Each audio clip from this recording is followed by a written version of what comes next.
Bismillahirrahmanirrahim. Assalamualaikum warahmatullahi wabarakatuh.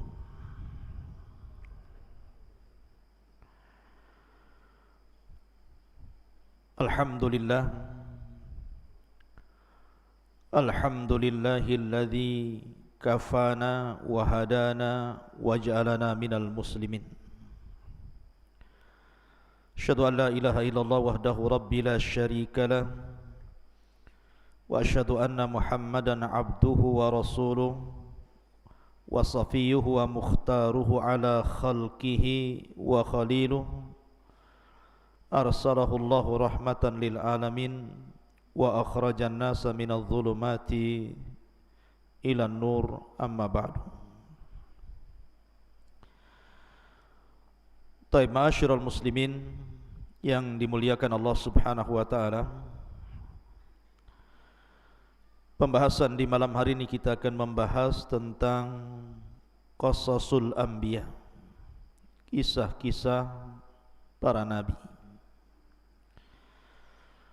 Dan malam ini kita akan mengkisahkan seorang nabi yang dikenal namanya dalam Al-Quranul Karim, bahkan dijadikan nama satu surat,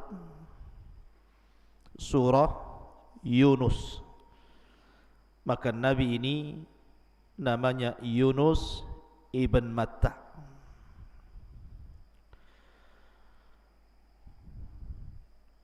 Al-Quran menyebutkan di 4 tempat tentang kisah Nabi Yunus ini. Sebelum saya jelaskan dan saya bacakan ayat-ayatnya serta hadis-hadis Rasul yang bercerita tentang kisah Yunus ini, sedikit biografi Nabi Yunus alaihi salatu wassalam. Tolong antum catat biar hafal. Yunus ibn Matta adalah di Quran disebutkan dalam beberapa nama. Terkadang disebut Yunus, terkadang disebut Sahibul Hud, terkadang disebut Dhu atau Dhanuni. Itulah sebutan Al-Quran. Yunus, Sahibul Hud, ataupun Dhannuni atau Dhinnun. Adapun orang tua beliau Yunus ibn Matta. Matta ini siapa? Ada yang mengatakan Matta itu artinya ibunya. Jadi Yunus itu dinasabkan kepada ibunya, sama dengan Isa. Dinasabkan kepada ibunya Isa ibnu Maryam. Maka Yunus pun sama. Matta itu artinya ibunya, Yunus ibn Matta. Akan tetapi yang sahih bahwa Matta itu bukan ibunda Yunus, tetapi ayahandanya. Jadi Matta itu ayahanda daripada Nabi Yunus. Jadi Yunus ibn Matta. Dan Nabi Yunus alaihi salatu wassalam kalau dirunut nasabnya, maka masih sampai kepada Nabiullah Ya'qub alaihi salatu wassalam. Dan Nabi Ya'qub adalah nabi dari nabi-nabi Bani Israel. Karena Ya'qub sendiri adalah Israel. Berarti Yunus satu di antara sekian nabi dari nabi-nabi Bani Israel.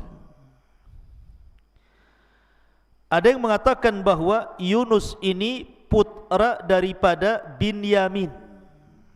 Siapa Binyamin? Saudara daripada Nabi Yusuf. Karena Ya'qub alaihi salatu wassalam memiliki 12 putra dari 4 wanita. Lah yang satu ibu dan satu ayah adalah Yusuf dan Binyamin. Lah salah satu putra Binyamin ini banyaklah, salah satunya adalah Nabi Yunus alaihi salatu wassalam. Jadi Yunus putra Binyamin, artinya nasabnya sampai kepada Yaqub alaihi salatu wassalam. Dan Al-Quran menyebutnya di 4 tempat. Dan Nabi Yunus alaihi salatu wassalam diutus ke sebuah desa yang disebut dengan Nainawa. Desanya disebut Nainawa di daerah Musil di negara Irak. Jadi Yunus diutus ke Irak di sebuah daerah namanya Musil, tempat diutusnya disebut Nainawa. Itulah daerah tempat dakwahnya Yunus alaihi salatu wassalam. Dan Nabi Yunus alaihi salatu wassalam diutus kepada umat yang cukup banyak. Al-Quran menyebutnya mi'atu alfin au yazidun, 100.000 manusia atau mungkin lebih daripada 100.000. Ada yang mengatakan 130.000 manusia, ada yang mengatakan 140.000 manusia. Artinya umat yang cukup banyak. Yunus alaihi salatu wassalam diutus kepada umat sebanyak itu di Nainawa, di Musil, Irak. Ma'asyiral muslimin yang dimuliakan Allah Subhanahu wa taala. Bicara tentang Nabi Yunus alaihi salatu wassalam, ada beberapa hadis Nabi sallallahu alaihi wasallam yang bercerita tentang Yunus. Saya sebutkan 3 hadis dulu, baru kita cerita ayat. Hadis yang pertama, kisah Nabi sallallahu alaihi wasallam di Taif dengan seorang Nasrani namanya Adas. Jadi ketika Nabi sallallahu alaihi wasallam meninggal dalam tahun yang sama pamannya Abu Talib dan juga Khadijah, maka tahun itu disebut Amul Hazni, tahun kesedihan. Akhirnya Nabi sallallahu alaihi wasallam kemudian ke Taif dalam rangka berdakwah, mencari areal baru karena tidak mungkin berdakwah di Mekah lagi. Terlampau sulit bagi Rasul untuk mendakwahkan tauhid di Mekah. Tantangannya terlalu berat. Makanya Nabi sallallahu alaihi wasallam berangkat ke Taif. Rupanya penduduk Taif ini bukan malah menerima dakwah Nabi sallallahu alaihi wasallam, justru sikap mereka kurang lebih dengan penduduk Mekah, memusuhi Nabi sallallahu alaihi wasallam. Sampai akhirnya Rasul dilempari batu dan Nabi SAW harus lari 1 mil sehingga di perbatasan Taif dan Mekah, di sebuah kebun milik Mughirah. Disitulah Nabi SAW kemudian berjumpa dengan pemilik kebun namanya Utbah dan Syaibah, dan juga satu budaknya namanya Adas. Lah Adas ini orang Nasrani. Jadi ketika Utbah dan Utaibah melihat Nabi SAW dan Zaid ibn Haritha, maka kasihanlah Utbah dan Syaibah ini, kemudian memberikan makanan kepada Adas untuk dihantarkan kepada Nabi SAW, karena Rasul kelelahan ketika itu. Maka diantarkanlah oleh Adas ini makanan dari Utbah dan Syaibah ini. Ketika Nabi SAW hendak makan, Nabi SAW membaca Bismillah. Adas ini heran, kok ada orang yang mengucapkan kalimat Bismillah? Karena Adas ini bukan orang musyrik, dia Nasrani masalahnya, dan Nasrani ahli kitab. Sehingga kemudian Adas penasaran,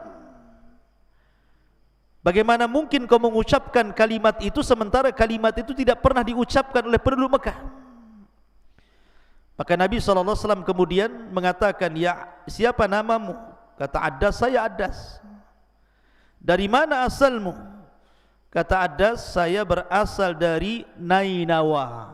Disinilah kemudian muncul nama desanya Nabi Yunus, Nainawa.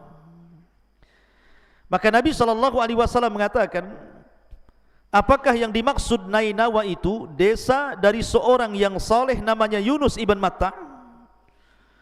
Kata Adas, bagaimana kau tahu tentang kisah Yunus ibn Matta, wahai fulan? Maka Nabi SAW mengatakan, ya Adas, Yunus ibn Matta itu saudaraku. Dia seorang nabi, aku pun seorang nabi. Kemudian diceritakanlah tentang kisah Yunus ibn Matta kepada Adas ini. Lah pemilik kebun ini, Utbah dan Syaibah ini takut kalau seandainya budaknya terpengaruh dengan Nabi SAW. Dipanggillah Addas itu kemari. Kemudian ditanya, kau ngomong apa sama orang itu, maksudnya sama Nabi SAW?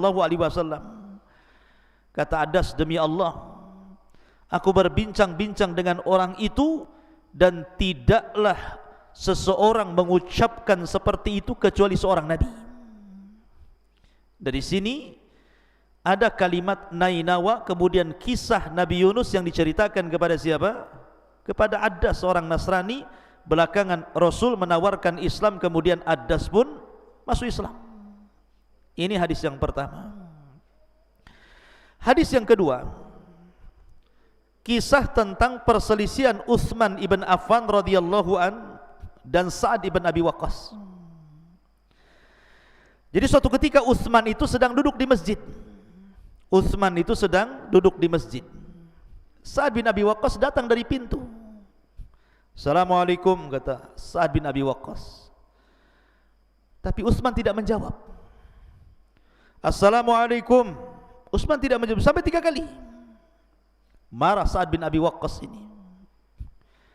Akhirnya Sa'ad bin Abi Waqqas ini datang menemui Umar ibn Khattab radhiyallahu anhu dan mengatakan, ya Umar, aku tadi berjumpa dengan Utsman di masjid, aku pun mengucapkan salam, tapi dia tidak mau menjawab salamku. Maka Umar radhiyallahu an kemudian memanggil siapa? Memanggil Utsman. Datangkan Utsman kepadaku. Akhirnya kemudian Umar bin Khattab radhiyallahu an bertanya kepada Utsman bin Affan radhiyallahu an, mengatakan, ya Utsman, tadi Sa'ad bin Abi Waqqas menemui dirimu, kemudian mengucapkan salam, kau tak jawab salamnya. Kata Utsman, aku tidak dengar salamnya kok. Kata Sa'ad bin Abi Waqqas, sungguh aku mengucapkan salam. Kata Utsman, tidak. Sampai 3 kali. Akhirnya kemudian barulah Utsman mengatakan, ya tadi memang aku melihat Sa'ad, dia mendekatiku di masjid, tetapi aku tidak tahu kalau dia mengucapkan salam, karena aku ketika itu melamun, termenung akan hadis Nabi SAW yang terpenggal, terputus, dan aku tidak tahu lanjutannya, di mana Nabi SAW bersabda, da'watun walladhi nafsi biyadih ma du'iya biha mu'minun illa farrajallahu alaihi. Sebuah doa demi zat yang jiwaku berada di tangannya, tidaklah seorang mukmin berdoa dengan doa itu kecuali Allah akan lapangkan kehidupannya. Ketika Nabi SAW hendak menyebutkan doa itu, tiba-tiba datang Arab Badui mengganggu Nabi SAW dengan pertanyaan-pertanyaan. Akhirnya Rasul pun lupa tentang doa itu dan aku tidak tahu penjelasannya.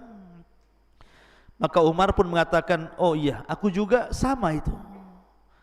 Maka Sa'ad bin Abi Waqqas mengatakan, sungguh aku hadir di majelis itu dan aku tahu doa itu. Kemudian Umar dan juga Utsman bertanya kepada Sa'ad, doa apa itu? Maka Sa'ad bin Abi Waqqas kemudian membacakan doa Dzannun. Siapa? Doanya Nabi Yunus alaihi salatu wassalam, la ilaha illa anta subhanaka inni kuntu minadh zalimin. Ini pun ada kaitan dengan kisah Nabi Yunus, karena salah satu doa ketika Yunus berada di 3 kegelapan di dalam perut ikan itu adalah doa la ilaha illa anta subhanaka inni kuntu minadh zalimin. Kemudian hadis yang ketiga, perkataan Nabi SAW, la tufaddiluni ala Yunus ibn Matta, jangan kau lebihkan diriku di atas Yunus ibn Matta. Para ulama mengatakan hadis ini gharib, tetapi yang sahih adalah la yaqulanna ahadukum inni khairun min Yunus ibn Matta, janganlah salah seorang di antara kalian mengatakan sesungguhnya aku lebih baik daripada Yunus ibn Matta. Kata-kata ini ikhwan bukan berarti kemudian Yunus lebih baik dibandingkan Rasul, tidak. Ada yang mengatakan bahwa Rasul mengatakan seperti ini karena Rasul belum tahu bahwa dia adalah afdalul anbiya, Nabi yang paling afdal, sehingga Rasul mengatakan seperti ini. Ataupun para ulama mengatakan perkataan seperti ini menunjukkan tawaduknya Nabi sallallahu alaihi wasallam. Ini di antara 3 hadis yang ada hubung kait dengan cerita Nabi Yunus. Baik, kita akan masuk ke cerita inti. Tolong jangan ributnya, jangan ngobrol. Kalau ngobrol tidur saja. Pertama kita akan bahas surah Yunus ayat 98. Allah Subhanahu wa taala berfirman, "Falaula kanat qaryatun amanat fanafa'aha imanuha illa qauma Yunus lamma amanu kashafna anhum adzabal hizyi fil hayatid dunya wa matta'nahum ilahin." Dan mengapa tidak ada penduduk sebuah kota yang beriman lalu imannya itu bermanfaat kepada mereka selain kaumnya Yunus? Tatkala mereka kaum Yunus itu beriman, kami hilangkan dari mereka azab yang menghinakan dalam kehidupan dunia, dan kami beri kesenangan kepada mereka sampai kepada waktu yang ditentukan. Ma'asyiral muslimin yang dimuliakan Allah Azza wa Jalla, Nabi Yunus ini diutus kepada Nainawa di Musil, Irak sana. Sebagaimana para nabi yang lain, ikhwan, setiap dakwah para nabi itu mengajak manusia ke dalam tauhid. Walaqad ba'atsna fi kulli ummatir rasulan an ibudullaha wajtanibu taghut. Itu tugas para nabi, menyembah Allah dan menjauhi sesembahan selain daripada Allah Azza wa Jalla. Tetapi sunnatul dakwah di mana-mana antum akan merasakan nanti ketika antum berdakwah di luar. Ketika antum mulai berdakwah mendakwahkan tauhid, pasti sunnatul dakwah ada yang menerima, ada yang menolak. Itu sudah sunnatul dakwah. Ada yang kemudian setuju dengan dakwah antum, ada juga yang menolak dakwah antum. Bahkan mungkin ada yang mencela dakwah antum. Lah rupanya Nabi Yunus alaihi salatu wasallam berdakwah di negeri Nainawa ini, satu pun orang Nainawa tidak ada yang beriman. Bayangkan, satu penduduk Nainawa itu tidak ada yang terpengaruh dengan dakwahnya Nabi Yunus alaihi salatu wasallam. Saking kerasnya hati mereka. Akhirnya karena mereka tidak ada yang mau beriman, maka Nabi Yunus alaihi salatu wasallam mulai menakut-nakuti mereka dengan azab dan mengatakan, kalau kalian tidak mengikuti ajaranku, maka siap-siap dalam beberapa hari ke depan Allah akan timpakan azab kepada kalian. Ma'asyiral muslimin, lah ketika Nabi Yunus mengancam mereka dengan azab, mereka pun tidak terpengaruh, tidak takut. Akhirnya kemudian hari pertama tidak turun azab, hari kedua tidak turun azab, hari ketiga juga tidak. Maka Yunus akhirnya keluar dari Nainawa, meninggalkan Nainawa padahal belum diizinkan Allah Subhanahu wa taala. Lain seperti Lut, kenapa dia meninggalkan Sodom kemudian ke Irak, ke Palestina? Karena Allah mengizinkan Lut untuk pergi dari Sodom, karena Sodom akan diazab masalahnya. Atau ketika hijrahnya Ibrahim alaihi salatu wasallam dari Irak menuju Palestina, karena memang dia tidak bisa berdakwah di Irak. Atau Nabi SAW ketika hijrah dari Mekah ke Madinah, karena sudah diizinkan Allah. Lah Yunus ini belum diizinkan, sudah pergi. Dari sini ikhwatu fiddin muliakan Allah Subhanahu wa taala, maka Yunus pun pergi. Diceritakan dalam ayat yang kedua surat As-Saffat. Surat As-Saffat ayat 139 sampai 148. Allah mengatakan, "Wa inna Yunusa laminal mursalin idh abaqa ilal fulkil mashhun fasahama fakana minal mudhadin faltaqamahul hutu wa huwa mulim falaula annahu kana minal musabbihin la labitha fi batnihi ila yaumi yub'atsun fanabadnahu bil ara wa huwa sakim wa ambatna alaihi syajaratan min yaqtin wa arsalnahu ila mi'ati alfin aw yazidun fa amanu famatta'nahum ilahin." Sesungguhnya Yunus benar-benar seorang rasul. Ketika dia lari dari kewajibannya kepada kapal yang dipenuhi muatan. Kemudian dia ikut diundi, ternyata dia termasuk orang-orang yang kalah dalam undian. Maka dia ditelan oleh ikan besar dalam keadaan tercela. Dia termasuk orang-orang yang banyak berzikir kepada Allah. Kalaulah dia tidak termasuk orang-orang yang banyak berzikir kepada Allah, niscaya dia akan tetap tinggal di perut ikan sampai hari kebangkitan. Kemudian kami lemparkan dia ke daratan tandus dan dalam keadaan sakit. Kemudian untuk dia kami tumbuhkan sebatang pohon labu dan kami utus dia kepada 100.000 atau lebih, sehingga mereka beriman karena kami anugerahkan kenikmatan hidup kepada mereka hingga waktu yang ditentukan.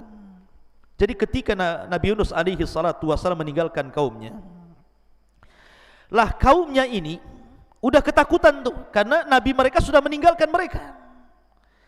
Karena ketakutan kaumnya itulah akhirnya mereka bertobat tanpa sepengetahuan Yunus alaihi salatu wasallam. Mereka bertobat, semua bertobat, satu kampung Nainawa itu. Dan Yunus tidak tahu mereka sudah tobat. Dan ingat ikhwatu fiddin, muliakan Allah azza wa jalla, iman itu terbagi dua. Iman itu terbagi dua.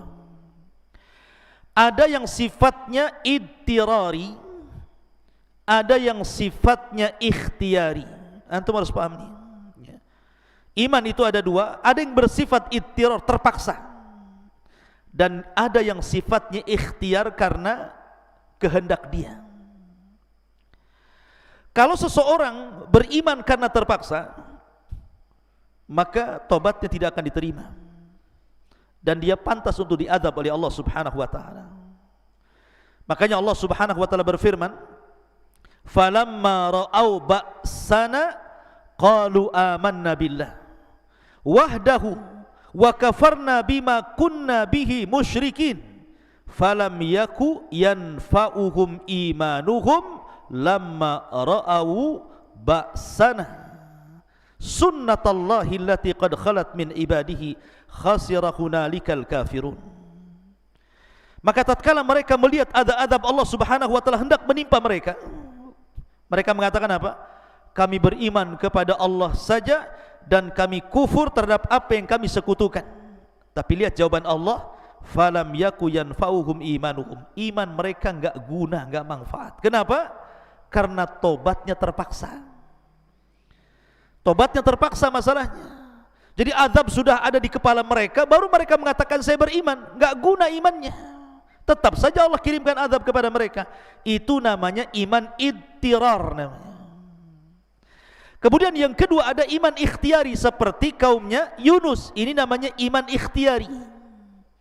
Ketika Nabi Yunus meninggalkan mereka, maka kemudian mereka pun menyesal. Kenapa mereka tidak beriman saat Yunus masih ada? Ketika Yunus mengancam mereka dengan azab Allah Subhanahu wa taala, maka betul-betul mereka menyesal. Akhirnya kemudian dengan kehendak mereka, mereka ingin tobat kepada Allah Azza wa Jalla. Bentuk bahwa iman mereka ikhtiar, karena ketika mereka tobat, jadi ketika azab itu sudah berada di kepala mereka, maka kaumnya Yunus ini memisahkan binatang. Jadi yang ibunya di sana, anaknya di sini. Jadi ibu unta di sana, anak untanya di sini. Ibu kambing di sana, anak kambingnya di sini. Sapi bapaknya di sana, anak sapinya di sini. Dipisahkan, berhadap-hadapan di pagar. Ya. Kemudian semua orang menangis, laki-laki, perempuan, anak kecil, orang dewasa, wanita, orang tua, semua menangis. Kemudian anak binatang ini kadang dijauhkan dari induknya, berteriak-teriak sehingga ramai gitu kan. Akhirnya ketika kemudian tangisan di mana-mana dari anak kecil, orang remaja, dewasa, orang tua, laki-laki, perempuan, binatang pun sampai berteriak-teriak, akhirnya azab itu dihilangkan.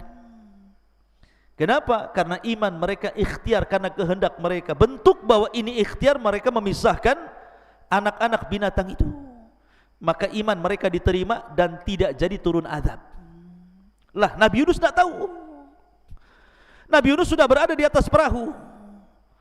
Lah di atas perahu itu sudah banyak penumpang, dan sebagian mereka mengenali Yunus alaihi salatu wasallam orang mulia. Maka mereka senang bahwa Yunus berada di kapalnya. Berangkatlah kapal ini, ikhwan. Tiba-tiba di tengah lautan datang ombak yang sangat besar, mengombang-ambing kapal. Dan tiba-tiba kapal itu berhenti tanpa sebab. Coba antum merasakan, kalau antum naik kapal ke pulau, tiba-tiba berhenti mendadak di tengah lautan, kira-kira perasaan antum seperti apa? Pasti dug gitu ya. Pasti kita ini debar-debar nih, jangan-jangan gitu ya. Lah, penumpang ini semua khawatir.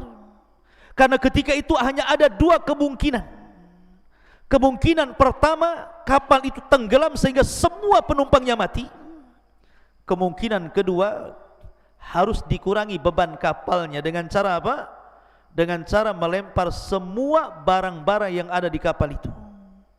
Maka semua barang-barang dilemparnya ke lautan, tapi masih jomplang juga kapal itu.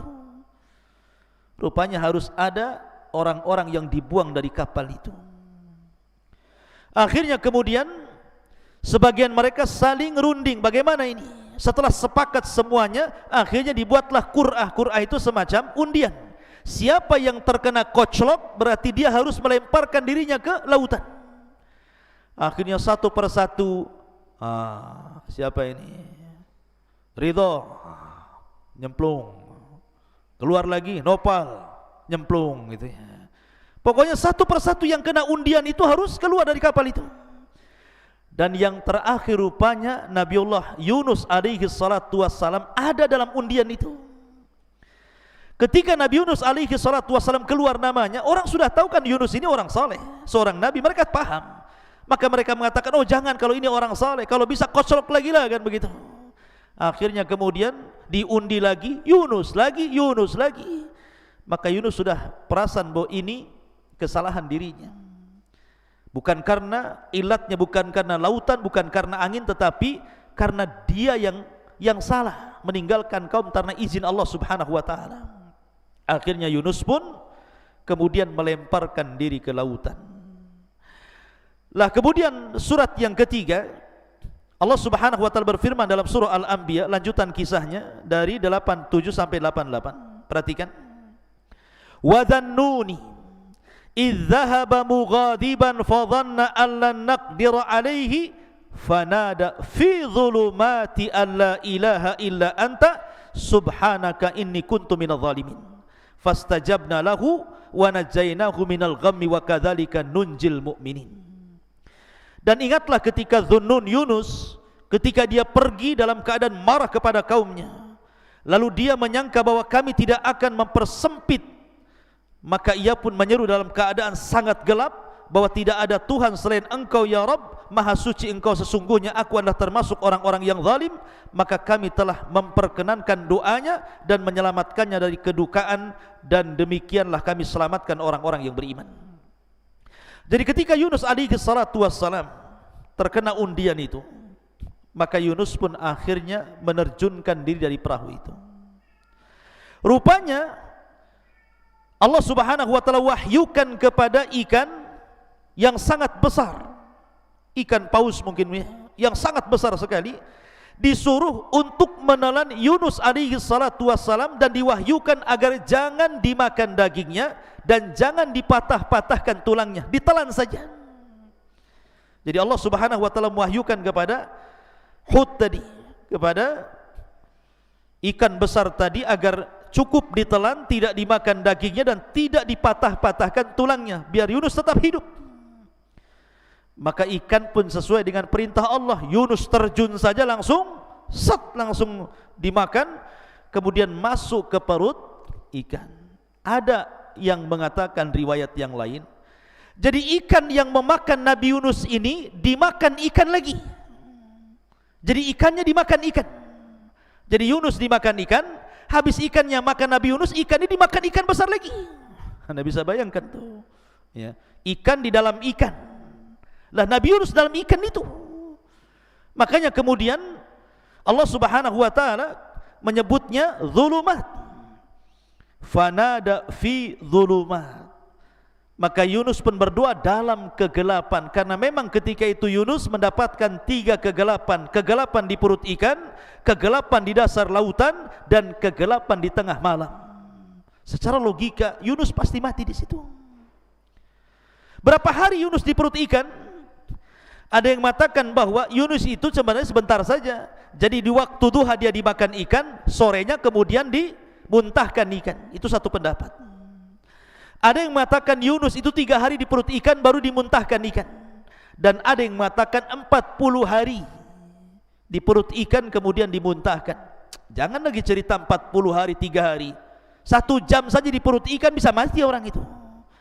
Kalau bukan karena Allah Subhanahu wa ta'ala, tentu Yunus akan meninggal dunia. Lah ketika ikan ini masuk ke dasar lautan, Yunus ini sedang antara sadar dan tidak. Rupanya Allah hendak memuliakan Yunus. Maka ikan itu kan berputar-putar tuh di dasar lautan itu. Sehingga kemudian berbagai macam makhluk yang ada di lautan itu dilewati oleh ikan yang ada Yunus dalam perutnya itu. Maka Nabi Yunus alaihi salatu wassalam dari kejauhan mendengar ada suara tasbih dari makhluk-makhluk Allah yang di dasar lautan itu. Dari sayup-sayup kejauhan ada terdengar suara tasbih. Mungkin batu bertasbih, mungkin hewan-hewan bertasbih, wallahu alam, karena Allah mengatakan wa im min kulli syai'in illa yusabbihuna bihamdi walakin la yafqahuna tasbihahum. Karena segala sesuatu itu kan bertasbih dan kita tidak tahu bagaimana tasbihnya. Tapi Yunus diperdengarkan di dalam dasar lautan itu ada yang bertasbih, sehingga Yunus sadar, oh dia masih hidup. Ya, ketika mendengar suara tasbih sayup-sayup, baru dia sadar, alhamdulillah saya masih hidup. Lah ketika itu dalam riwayat Yunus pun kemudian berusaha untuk duduk kemudian sujud dan mengatakan, demi Allah, tidaklah ada orang yang sujud di dasar lautan kecuali diriku. Maka dia berusaha untuk sujud. Dari situlah kemudian dia pun berdoa kepada Allah Subhanahu wa ta'ala, la ilaha illa anta subhanaka inni kuntu minadh dhalimin. Ketika doa ini dibacakan Yunus, doa ini melesat sampai ke langit. Maka malaikat yang ada di langit itu, mereka mendengar doanya Nabi Yunus alaihi salatu wassalam dari kejauhan dan mengatakan, ini suara siapa? Suara ini sangat ma'ruf. Ini suara siapa ya Allah? Maka Allah Subhanahu wa ta'ala mengatakan, itu doanya Yunus ibn Matta. Maka para malaikat di langit meminta syafaat kepada Allah agar Allah menyelamatkan Yunus alaihi salatu wassalam. Maka Allah pun kabulkan permintaan malaikat. Maka Allah naikkan ikan itu ke atas, kemudian dimuntahkan. Anda bisa bayangkan Yunus berhari-hari di perut ikan, kemudian dimuntahkan di daratan gitu kan. Seperti apa gitu kan. Yunus pun lemas. Gak percaya, coba antum cari ikan paus, makan saya. Jadi akhirnya dilepehkan begitu ya. Kemudian Yunus sudah lemas, gak makan di perut ikan, puasa. Kalau memang pendapat 3 hari berarti 3 hari dia puasa. Yang berpendapat 40 hari berarti 40 hari dia tak makan. Jangankan 3 hari, antum 1 hari tak makan saja, pegang perut ya, langsung cari bakso. Jadi Yunus alaihi salatu wassalam sudah tidak bisa lagi, enggak sanggup, berdiri aja enggak sanggup. Karena enggak sanggup itulah akhirnya Allah Subhanahu wa ta'ala kemudian tumbuhkan wa ambatna alaihi syajaratan min yaqtin. Tiba-tiba di sekitar tubuhnya, tanah-tanah di sekitar tubuhnya, Allah hidupkan pohon labu. Hidup tuh pohon labu tuh ya. Kemudian merindangi tubuhnya, kemudian tiba-tiba keluar buahnya. Dalam sekejap saja Yunus alaihi salatu wassalam kemudian memakan buah labu itu sampai kenyang, sehingga akhirnya dia punya tenaga lagi. Dan itu mukjizat ikhwan, mukjizat. Tiba-tiba tanpa ditanam, tahu-tahu pohon labunya tumbuh sendiri, sebentar sudah berbuah gitu kan. Ini kan pohon ajaib ikhwan. Enak antum kalau punya biji mangga sekali tanam besok sudah metik gitu ya. Kan enggak ada kalau kecuali mukjizat. Maka Yunus pun setelah makan labu kenyang-kenyang, akhirnya dia punya tenaga, mulailah dia kembali berdakwah ke Nainawa. Rupanya semua penduduk Nainawa sudah beriman kepada Allah Subhanahu wa ta'ala. Makanya Allah mengatakan, wa arsalnahu ila mi'ati alfin aw yazidun. Kemudian Yunus alaihi salatu wassalam diutus kepada 100.000 orang ataupun lebih, semua beriman kepada Yunus alaihi salatu wassalam. Semua beriman. Dan ini karena hidayah dari Allah subhanahu wa ta'ala. Kalau bukan karena Allah, tentu mereka tidak dapat hidayah. Tetapi di sini ada pelajaran yang bisa kita petik, yang juga pelajaran kepada Nabi kita Muhammad sallallahu alaihi wasallam. Di dalam Al-Quran surah Al-Qalam, Allah mengatakan, fasbir li hukmi rabbika wa la takun kasahibil khuti idnada wa huwa maqdum laula an tadarakahu ni'matu min rabbih la nubidha bil ara'i wa huwa madhmum fajtabahu rabbuhu faj'alahu minas salihin. Maka bersabarlah kamu wahai Muhammad terhadap ketetapan Tuhanmu, dan janganlah kamu seperti orang yang berada dalam perut ikan ketika ia berdosa dan sedang dalam keadaan marah kepada kaumnya. Kalau sekiranya ia tidak segera mendapatkan nikmat dari Tuhannya, benar-benar dia dicampakkan ke tanah tandus dalam keadaan tercela. Artinya bahwa Nabi SAW disuruh untuk sabar. Jangan seperti Yunus, belum disuruh pergi dari kaumnya malah pergi. Maka dari sini ada pelajaran besar bahwa dalam berdakwah itu perlu kesabaran. Tetapi setelah Nabi Yunus alaihi salatu wasallam meninggal dunia, lambat laun kaum Nainawa kemudian kembali menyekutukan Allah sedikit demi sedikit. Subhanallah, sudah diberikan nikmat tauhid, setelah meninggal nabinya, tiba-tiba sedikit demi sedikit kemudian mereka kufur kembali.